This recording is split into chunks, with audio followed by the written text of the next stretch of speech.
আচ্ছা বলুন তো, দিল্লি চলো কে ডাক দিয়েছিলেন? স্যার, নেতাজি সুভাষচন্দ্র বোস। বাহ বাহ, খুব ভালো। আচ্ছা একজন দেশপ্রেমিকের নাম বলুন তো। অনেকেই তো আছে, যেমন মহাত্মা গান্ধী। বাহ বাহ, খুব সুন্দর। আচ্ছা বলুন তো, ভারত কবে স্বাধীন হয়? স্যার, ভারত 1942 সালে স্বাধীন হব হব করতে করতে শেষে 1947 সালের 15 আগস্ট স্বাধীন হয়। খুব সুন্দর। এটাই লাস্ট প্রশ্ন। বলুন তো, আকাশে কতগুলো তারা আছে? স্যার, এখনো সেটা জানা যায়নি, তবে বিজ্ঞানীরা এটা নিয়ে গবেষণা করছে। এবার আপনি আসতে পারেন। ভাই আপনাকে কি কি প্রশ্ন করছে? প্রশ্নগুলো আমার তো মনে নেই, কিন্তু উত্তরগুলো হচ্ছে নেতাজি সুভাষচন্দ্র বোস। অনেকেই তো আছে, যেমন মহাত্মা গান্ধী। 1942 সালে হব হব করতে করতে শেষে 1947 সালের 15 আগস্ট। এখনো জানা যায়নি, তবে বিজ্ঞানীরা এটা নিয়ে গবেষণা করছে।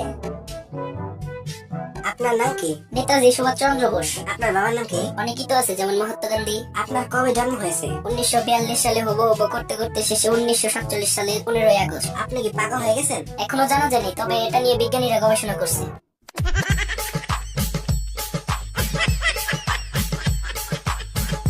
আপনাকে আমি 10টি প্রশ্ন করব যা পানির মতো সহজ, অথবা একটি প্রশ্ন করব যা লোহার মতো কঠিন। উত্তর দেওয়ার আগে ভালো করে ভেবে দেখুন আপনি কোন প্রশ্ন উত্তর দিতে চান, সহজ 10টি নাকি কঠিন একটি। আমি কঠিন একটি প্রশ্নের উত্তর দিতে চাই। তাহলে বলুন কোনটি প্রথম আসে, দিন না রাত? দিন প্রথমে আসে স্যার। কিভাবে?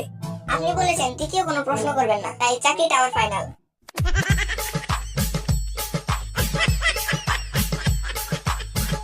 একজন মানুষ কিভাবে 8 দিন না ঘুমিয়ে থাকতে পারে? কোনো সমস্যাই নেই, সে রাত্রে ঘুমাবে। একটি দেওয়াল বানাতে 8 জন লোকের যদি 10 ঘন্টা সময় লাগে, তাহলে 4 জন লোকের কত সময় লাগবে? কোনো সময় লাগবে না, কারণ 10 জন লোক সেই দেওয়ালটি ততক্ষণে তৈরি করে ফেলবে।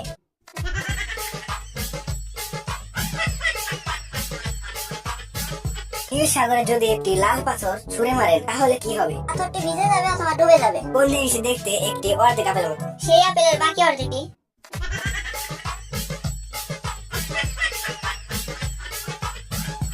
এক হাতে একটি হাতিকে কিভাবে উপরে তুলবেন? এক হাতে আঁকবে এমন হাতিকে জীবনেও খুঁজে পাবেন না। কংক্রিটের মেঝেতে ডিম ফেলবে কিন্তু ফাটবে না, কিভাবে করবেন এটা? কংক্রিটের মেঝে অনেক শক্ত, তাই ফাটার কোনো আশঙ্কাই নেই।